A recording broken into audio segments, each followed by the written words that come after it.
And this was published in the Review and Herald, April 8, 1937. Now, at that time, we were just getting into, I think, the movies. It was even a little later, we were getting into television. And so, of course, it caused an alarm in the Adventist church, and the leaders felt that they needed to discuss what position as Adventists we ought to take on this. And so this article is explaining the church position in 1937. And the title of the article, Explained in Seventh-day Adventist and the Theater, Judging the Evil and the Good, and it was written by the editor. So top church leaders discussed it, came up with some rules and guidelines, and then he's explaining this to the readers of the Review and Herald.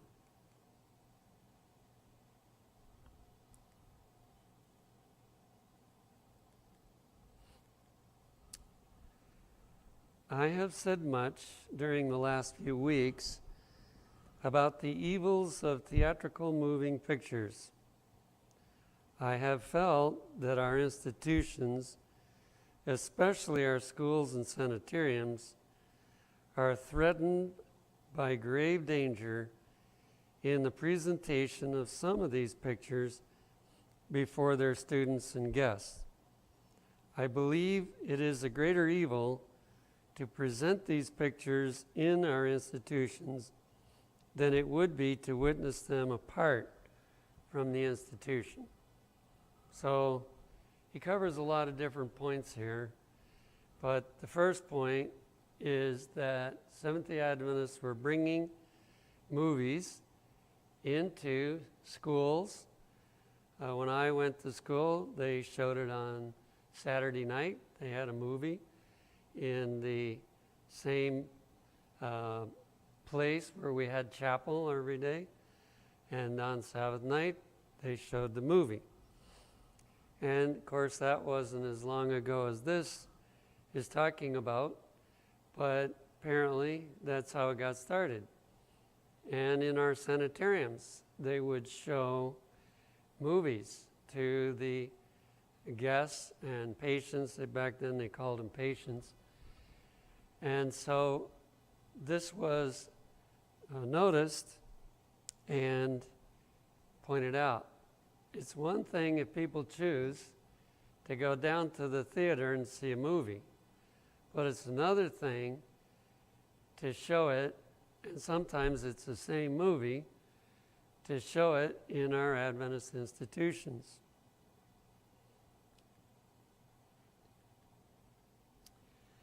The question naturally arises, is there a class of moving pictures which can be profitably exhibited to the guests in our sanitariums and to the students in our training schools? I believe there is. In this, as in many other things, we must discriminate between the evil and the good. He's basically saying it's not evil just because it moves. You know, some people might take an extreme position, but just because the picture moves doesn't mean it's bad. But we have to look for principles that will help us decide which ones are good and which ones are not. We must show here the same discriminating judgment exercised in the choice of the books and magazines we read. So every new avenue that comes out is, there might be something that's all bad, but most of the avenues of communicating information are not bad by themselves. And so we have to have principles to go by and understand what kind of reading material is good and what kind isn't. We studied that earlier. This discrimination will lead us to turn away from the highly fictional, the vulgar, the impure, from books and stories with sex appeal, and read that which is elevating, uplifting, and ennobling. Now, we read some things that even theology books aren't all good. So, we have to weed out some things we can just get rid of entirely. They list some here, the highly fictional. We get out the vulgar, the impure, and we look for those things that will make us a better person. We must exercise this discrimination in the food we eat. The markets of today teem with a large variety of vegetable and animal food products. It's getting a lot worse. Recently we had to cut back on the amount of salt, and we started looking more at my wife has always read the labels, but looking to see how much salt they put in there. And it's no wonder that people who get older have high blood pressure. If you buy very many foods, in other words, you're not eating from your garden, you'll be amazed if you check it out. So we do have to really watch every area of life, including the food. We must exercise this same sense of discrimination in the clothes we wear. We shall be led to choose an attire which is simple, modest, and dignified. He's kind of covering a lot of different areas of life here, and we teach all these areas at Wildwood. At least I think we do. I'm not familiar with the classes too much anymore, but I know we used to teach all those areas. So now he quotes from the GC committee that studied this out. At the recent spring meeting of the General Conference Committee held at Tacoma Park, Washington, D.C., March 10, 1937. When I was living in Tacoma Park, that's where the General Conference was, but it's been moved now near Baltimore. Earnest study was given to this question, which we have been discussing in the review during the past few weeks. There had previously been appointed a committee on visual education to give study to principles and standards in the use of motion pictures. This committee reported at the spring meeting, and this report was adopted as follows.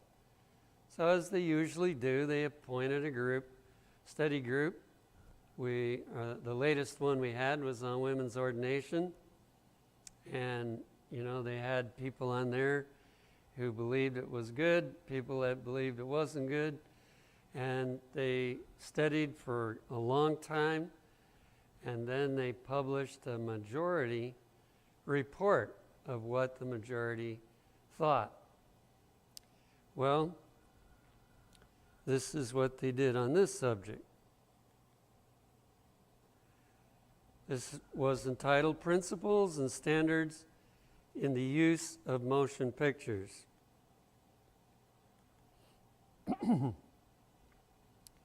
Quote, the projection of motion pictures into the modern world, followed by their vast exploitation, has thrust upon the church a problem of grave proportions. The seriousness of this problem calls for a clear statement of the fundamental principles involved and for a courageous stand thereupon by the leadership of the church. Now, if they thought they had a problem, what are we going to say about today? Because today, it seems like there's no realization that we ought to study it, that it's okay in all of its forms, and we don't need to study it. And so that means if they thought it was a grave problem back then, we have a mighty serious problem today. Pictures are not wrong merely because they move. The motion picture is simply an animated photographic reproduction. There is legitimate use of motion pictures for purposes of education, enlightenment, and recreation. And there are sharply defined basic principles involved. So they felt, as they studied it out, it's not too hard to see what the principles are that apply to this. But today, it's very hard. People argue and they argue and try to say that the principles they could see clearly back then are no longer, valid. And so our insight is getting off. That determine the right or wrong of the motion picture film, as verily as of reading, dress, or association. These principles we should recognize and apply firmly, consistently, and unitedly. There's nothing that young people pick up on more than inconsistency. So if we say it's okay here, we can't say it's wrong there, because young people look at it and they say, wait a minute, how come it's wrong in this situation, it's not wrong there? They involve what is taught, so the content, the way it is taught, so it has to do how we're using this to teach. Also, where it is taught and by whom it is taught.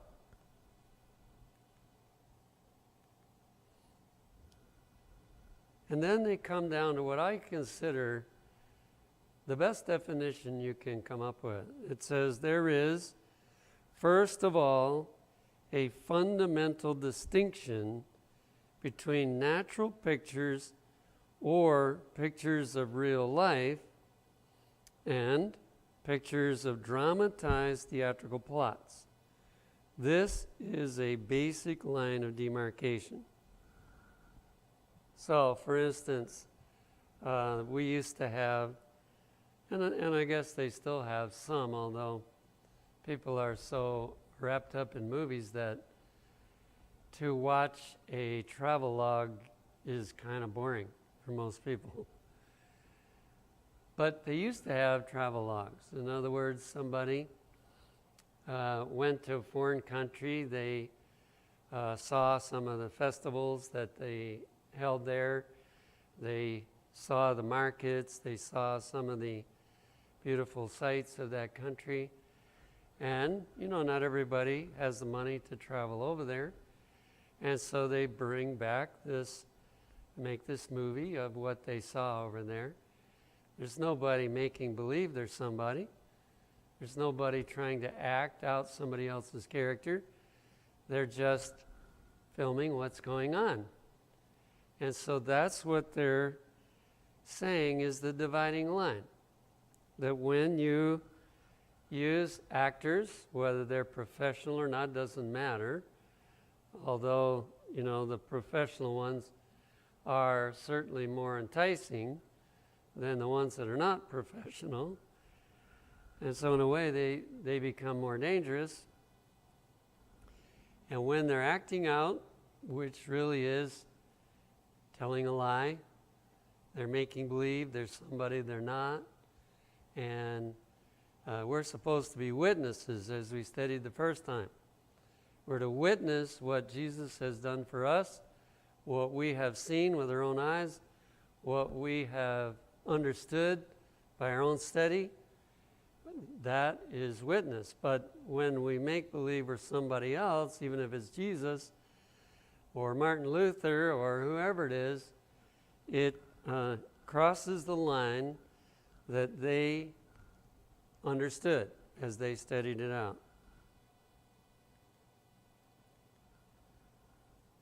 By the former are meant scenes reproduced through the motion picture camera, wholly of natural life, whether of persons, animal or plant life, events or places, and which are recognized within certain limitations herein set forth as legitimate and proper for Christians and for the organizations and institutions of the church.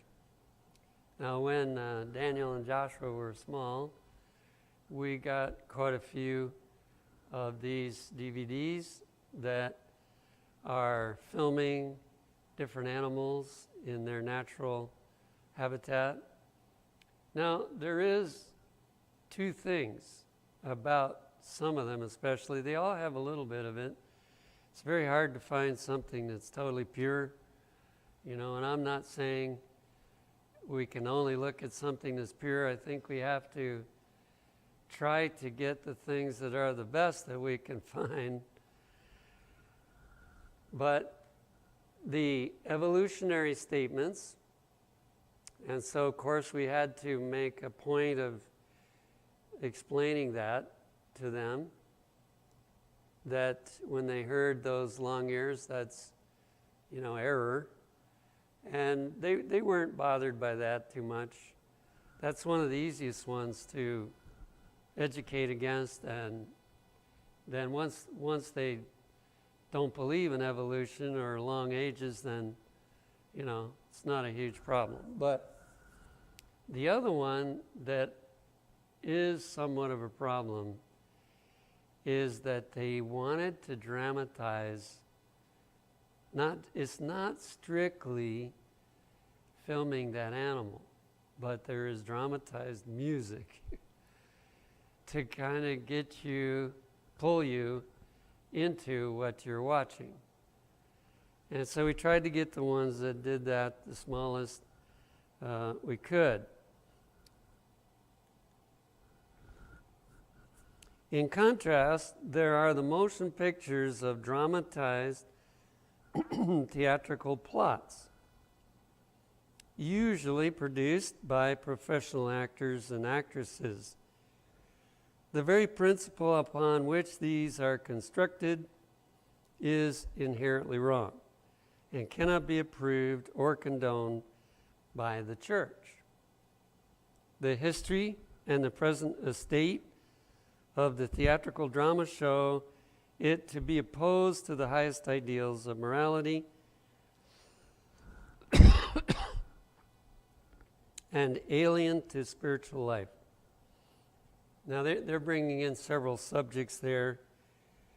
The one that I think is the hardest for most people to see is that the principle of using dramatized theatrical plots and using actors and actresses to put on the program, that is inherently wrong. It's easier to see that if the morality is wrong, that we shouldn't watch it. But a lot of the movies, what they do is they make that part short instead of long, especially in the beginning. I've watched enough of this kind of stuff in the past. Unfortunately, I was an addict of TV. And through the years, you can notice how it's constantly going downward. And so they start out with a little bit of it. You don't want to get up and turn it off, or you don't want to cover the projector, it's too much bother to do that. So you just let it go by. But it has an effect on you. Even a few, seconds of something like that has an effect on you. So then it builds. The more that you see of that, the more it affects you. And so this is another problem and is damaging the spiritual life. Now, we studied, I think, in the first seminar, the first subject on this topic, and I showed you with reading how that the problem with the wrong kind of reading is it destroys a love of reading the Bible. The Bible becomes boring. And we wonder why so many young people don't like to read their Bible. Why is it that they don't like spiritual exercise? Well, they've had too much exciting material, and that makes it boring. Satan knew that. He knew that he could undermine the Bible. Not by coming to us and saying, don't study your Bible. He knew we wouldn't listen to that. He knew we would say, wait a minute, that's not good advice. So what he does is through dramatization and acting, he says, this is very interesting. And so you say, yeah, it is. And then you don't realize that you're losing your taste for the Bible.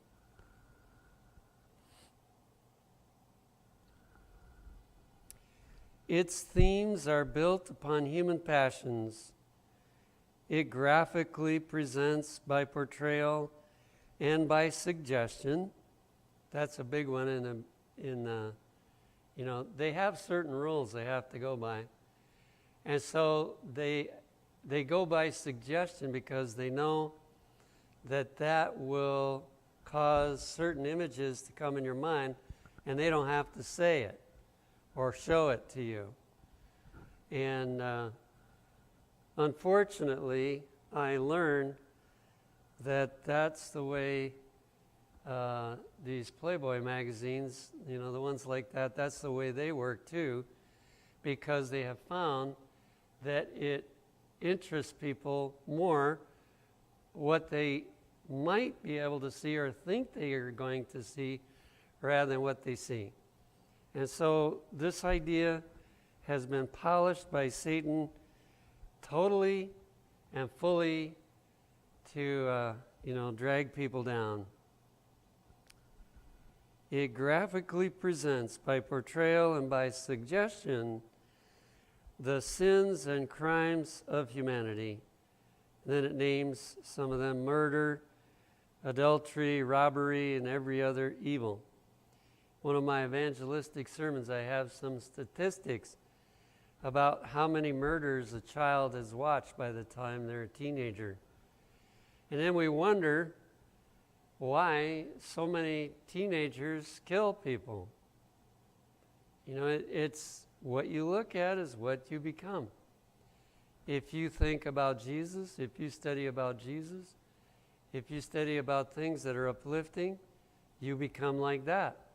But if you study or watch the wrong kind of things, then that's what you become. Even its attempted depiction of virtue is feeble and frequently false. So they're portraying that this person is a good person. They don't usually present them godly unless they're, it's not godly people generally that are making these films, even if they're on the Bible. And so their picturing of virtue is not very accurate. And its conception of love and of lovemaking desecrates the most intimate and sacred relation of man and woman. Theatrical films are evil in their influence and consequently unacceptable because they confuse the thinking of our people regarding the Seventh-day Adventist attitude toward the theater, the opera, and novel reading, because they create an appetite for emotional reaction which can be satisfied only by further indulgence. Now, there's some very important insights. When I was going to school, they told us, don't go down to the theater. Now, I didn't go down because I was brought up in a pastor's home, and I was taught from my youth, to stay away from those kind of things. But I heard a lot of the young people say, oh, what's wrong with going down there? And so the teachers would say, well, there's a bad influence down there. But, it's probably true about the downtown theater. Right next door might be a place that's not very nice to go to. And you might get tempted because you went down to the theater. It's possible. So, of course, they came up with the cinema, and that was out in the suburbs. And they had drive-in theaters where you could stay in your car and you didn't talk to anybody. And so they said, well, we don't see any bad influence here. And so they went to the movies. What the problem was, the teachers didn't know what we're studying here. And so they didn't have a logical argument. And the young people saw right through it. And of course, probably a lot of those teachers at home were watching television. And so what can they say about the theater? It's all or nothing. We cannot say it's okay in this setting and not okay there. Notice they recognized that the principles apply to other areas, including reading. Now here, this next point, which I read already. One time when I first came back to Wildwood as the president, and of course, when I first got back here, they were doing what the last president thought was okay. And so I took our children, they were small then, Daryl and Wayne. We took them down to the parlor, and they were showing a movie on nature. But in this nature movie, they made a big deal about some animals tearing other animals apart, And that night, when we went home, Daryl and Wayne could not sleep. Now, most children are so used to that they can sleep, but don't think it doesn't affect them. It's like smoking. The first time you smoke a cigarette, you find out what it does. But if you keep on persisting in smoking, pretty soon, you don't realize what it does anymore. You've gotten used to it. And that's what happened, or can happen, and that's why they're saying this. Now, if you were out in the woods and you saw an animal, or you were in the barnyard and you saw an animal trying to tear another animal apart, you could do something about it. But when it's in the movie, you can't do anything about it. You just sit there and watch it. And when this drain on your emotions takes place, but you can't do anything, it's harmful to you. It hardens your emotions. That's what it does. And we know, as Adventists, what Satan is up to. He wants to put us, like happened many years ago, in the arena and have a lion tear us apart. Or sometimes back then what they did is they took a person and they had two horses, and the horses went in opposite direction, and literally pull them apart. Now, people can sit there and watch that and not do anything about it, and even clap. Why? Because their emotions have gotten so hardened that they don't even want to do anything about it. So,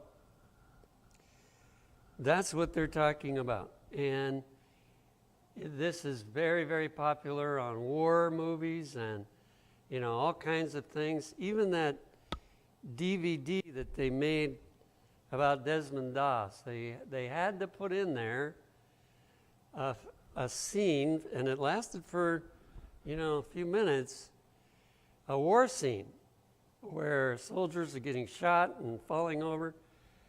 Now, we know what happens to soldiers that have to see that.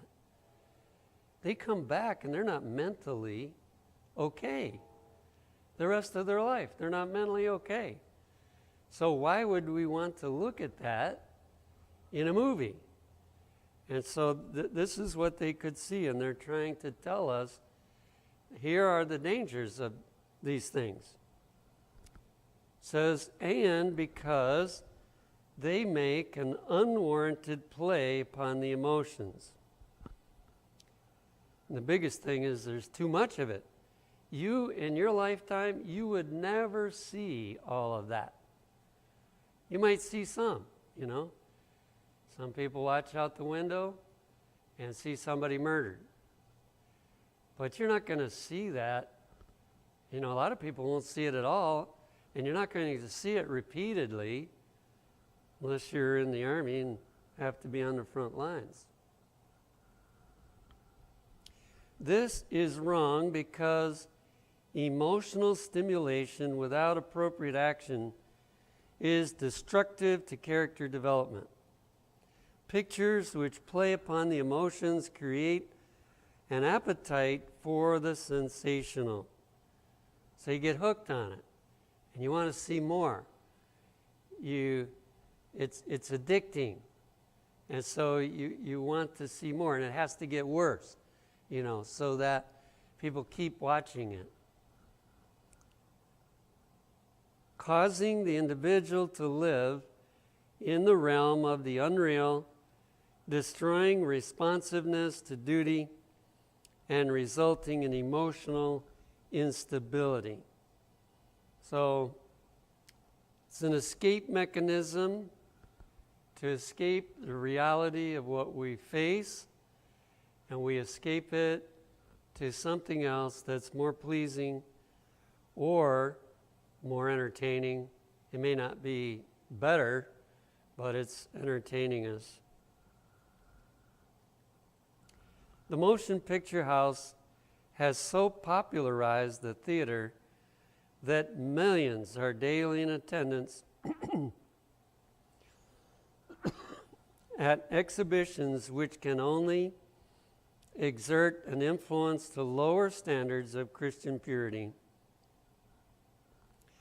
We believe that in no small degree it is responsible for the present breakdown of morality.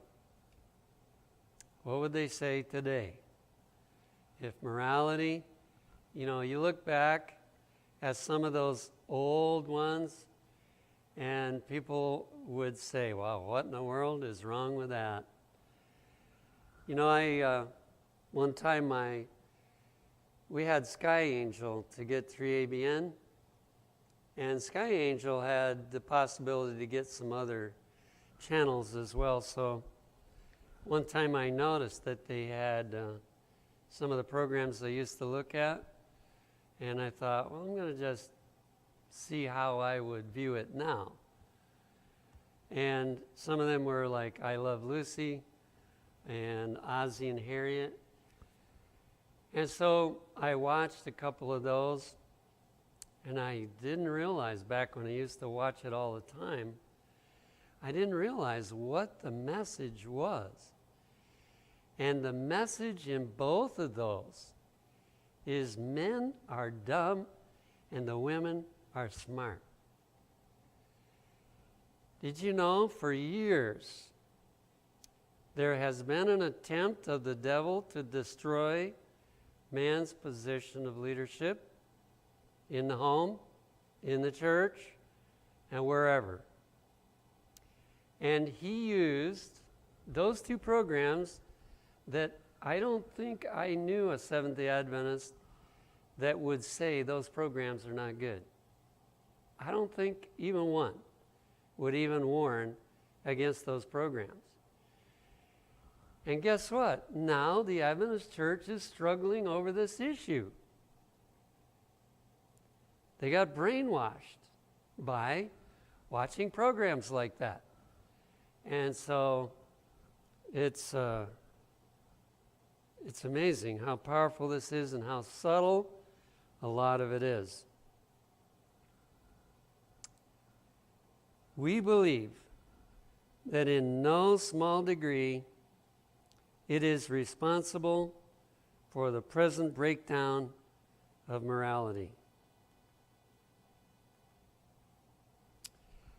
There can therefore be no compromise here without tragic loss and fundamental mistake. While it may be necessary at times to go to theatrical buildings for evangelistic meetings or to hear wholesome lectures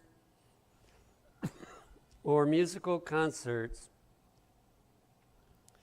we should avoid, just as far as possible, attendance at places devoted to shows and theatrical performances. Probably nobody would dare even say that today, but they're basically saying it's not even best for you to go to that building for anything, and if there's no other way and you have to, okay, but you're better off not to go there at all. In education, we are directed to build only upon the real, the actual, and the true, and to turn away from the false, the speculative, and the fanciful. Now, even that which is true and actual, in some areas we got to be careful, because if we show too much, it is harmful in some areas. But on the other hand, whatever we show ought to be true, and it ought to be actual. In literature, we are cautioned against the fictional and the unreal. In dress, we are to abandon the artificial, the showy, the merely decorative. In diet, we are asked to discard the impure, the corrupting, and the hurtful. In character building, we are admonished to reject all sham and pretense. So they carry this out to several areas. We could spend time on all those areas, but so likewise in our relation to the motion pictures, silent or sound, we must definitely choose only whatsoever things are true, honest, just, pure, lovely, and of good report. So that's what we call the gospel sieve. If it meets those criteria, then it would be okay for us to see it. And deliberately refuse that which is untrue and unreal, which involves sham and pretense, or which is impure and corrupting. All such pictures should, because of their inherent wrong, be barred from use by the church, its organizations, institutions, and members. How many schools do you think listen to that? I don't know of any, except possibly Madison. I don't know. By 1937, Madison was already going off the track on some things, and they probably went off the track on that one too. But institutions, I'm sure there were individuals in institutions that said, wow, we're glad that they said that, But when the majority took a vote, my guess is they didn't pay attention to that. And so as a result, the tide of difficulty just kept on going until we are where we are today. With such basic principles clearly established, we therefore take a definite and positive stand against all dramatized motion pictures which use character representation for the purpose of imaginative plots as a method of creating impressions. So that was their bottom line, as we say, that when it uses that, we don't believe it's a good thing. Influencing life or conveying information should not be employed in God's service and is not to be countenanced by his people. They're saying, we're asking all Adventist leaders in all of our institutions to take a stand against that kind of material. We therefore call upon our entire church membership, young and old, to take their stand upon this platform. Have you ever seen the little book called Creeping Compromise? Joe Cruz published that little book. It's just a small book, but he hit the nail right on the head. Even his board got upset with him for coming out with that. It was so bold and so plain. But, this is what we need, people that will stand up and share these kind of things. Because the apostasy in many of these areas has come about so slowly that there weren't many whistleblowers. There weren't many people to say, wait a minute, we're going the wrong direction. With such basic principles clearly established and accepted in our selection of films, we are convinced that certain motion pictures can be used effectively and helpfully in God's cause for purposes of education, enlightenment, and wholesome entertainment. For the aid of those charged with the responsibility of selection, we here submit a list of suggestions. So they were bold enough to actually put down a list on both sides. What is harmless in their eyes and what is hurtful. You may be really surprised with this. Further expanding and applying the aforesaid principles by which motion picture films to be used in our churches, schools, and sanitariums or elsewhere in connection with our cause may be adjudged and either approved or rejected. We believe that the fundamental principles and standards here set forth will prove helpful to committees. So the first list that we're going to look at is acceptable.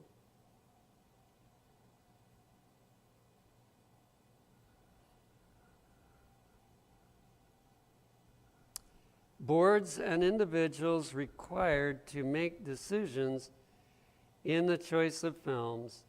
These are tabulated under two headings: acceptable films and unacceptable films, though we are conscious of the fact that this listing is neither final nor complete, but is only a general guide in selection. It's a sample, really, to give us an idea. The first time I read this, I was surprised. Number one on the list was films portraying Christ and inspired men. And yet, all during my lifetime,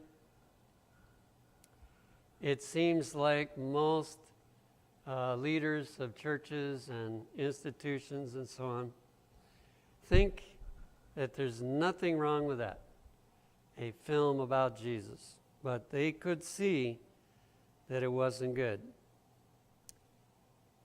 Pictures portraying romantic lovemaking, that one's pretty obvious. Films portraying scenes which are contrary to Seventh-day Adventist standards and ideals, such as popularized dancing, card playing, gambling, drinking, and so forth. Now, they're not saying that if there's, one situation where you see somebody smoking a cigarette or whatever, or drinking alcohol, because we know that people do that, but it's where it is made to look enticing. That is what they're warning against. Now, one of the films that was watched by, I would say, a large number of Seventh-day Adventists was The Sound of Music, and I think just about everybody thought that was a great movie. And at the time, because I was a TV addict, I didn't see anything wrong with it either. But at a later time, when I had studied these things, I was at my sister's house, and she was playing that movie. And so I watched it for a little while, and I noticed that there were some scenes that are condemned in this list. It's not, the movie's not full of that, but it has more than you would think in a movie that's supposedly good. So either, and of course then it violates the dramatized actors and so on anyway. So it's not something we should look at. Films portraying crime or glorifying criminals. Now, the good guys usually won when I was young, but I have seen a number of things where you couldn't help but admire the criminals. They were pretty smart, The cops got them, but the criminals are pretty smart. And so when we see those kind of things, it has an impact on us, and it tends, Ellen White says, with young people to think, well, I could do crime and get by with it. And they watch to see how, they would be able to do that.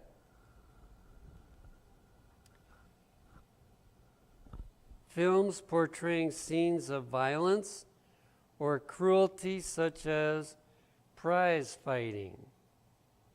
So either watching prize fighting or watching a movie that has it in. Films which lower esteem for the sanctity of marriage by portraying family disruptions or ridicule home life and home relationships. Interesting. They were very perceptive. Why aren't we that perceptive today? We have been calloused by not understanding this thing. Films portraying scenes of nightlife. Some of that was in Sound of Music. Drinking, carousing, gaiety, revelry, rowdiness. Did you get it? Okay. Films portraying scenes of smoking as a social activity. So they're really enjoying it, and it gives the idea to those that are watching that it's a pleasurable thing.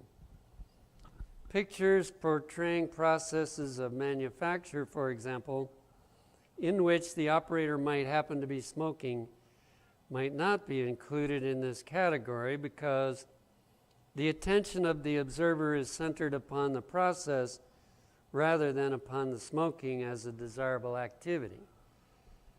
I thought they did awfully well in showing the dividing line, where it's harmful and where it isn't. Films which, by ridicule, suggestive insinuation, or crude comedy, lower in the estimation of the observer, religion, or the ministry. In several movies that I watched, usually it was a priest. They seem to like to use the Catholic Church in their movies. But the priest wasn't too smart. You know, he was made to look dumb. So this one is very, very well taken.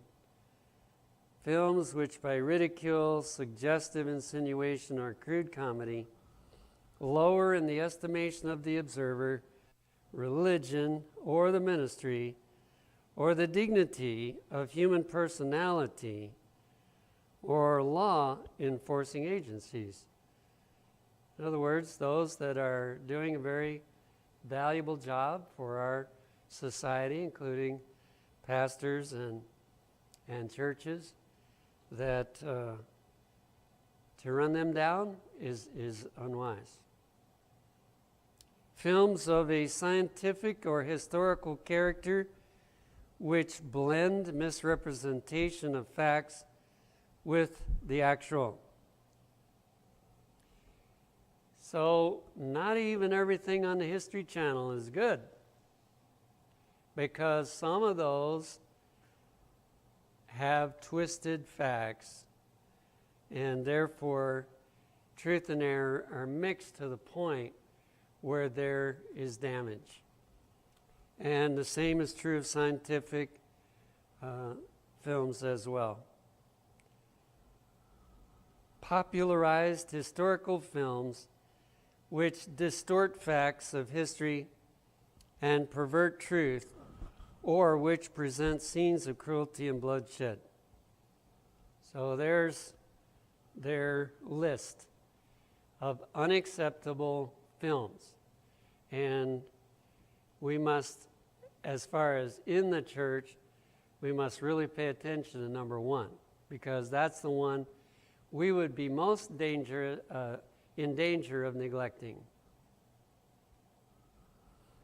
Now, in closing, we'll do the acceptable films. Industrial pictures, that is, pictures showing processes of manufacture, lumbering, mining, oil production, public utilities, transportation, commerce, transmission of news and information, and so forth. We might not be able to go where these things are going on. And so if someone films that, and then we can learn how that area has its value. Scenics, pictures of national or other parks, natural scenery, mountain climbing, exploration, and the like.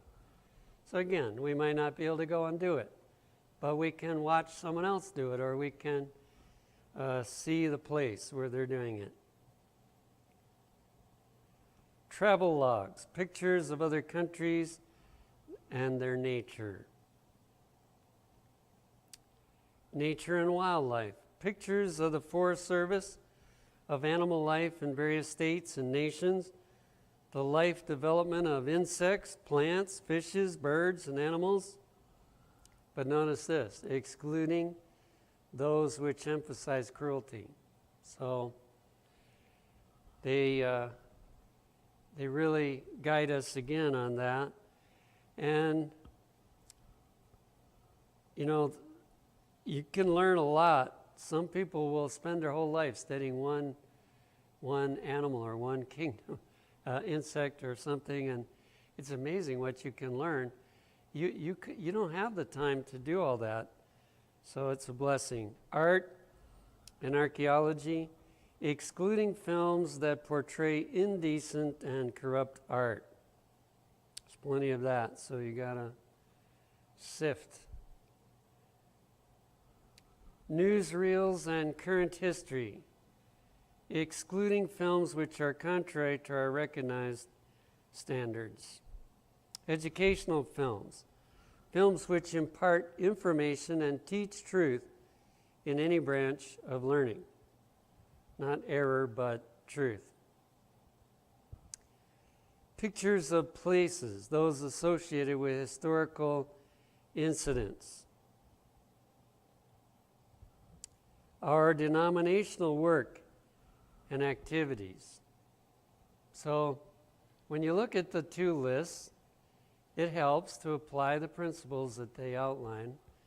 And as far as I can see from my study in the Bible and Spirit of Prophecy, they did a pretty good job of helping the Adventist Church to be able to see what not to do and what would be useful. The problem is that hardly anybody paid attention to it. And I suppose they felt liberated to not do it, and that they weren't so narrow-minded as those leaders were that came up with all this. And so they just went right ahead, and it kept increasing until today, anything gets shown almost. I mean, I suppose there are things bad enough that wouldn't get shown, but it's almost like anything goes. So that concludes our seminar on this topic. There are some other interesting things, but I think this covers enough of the bases so that you see the issue. And the next question is, will we believe it and follow it?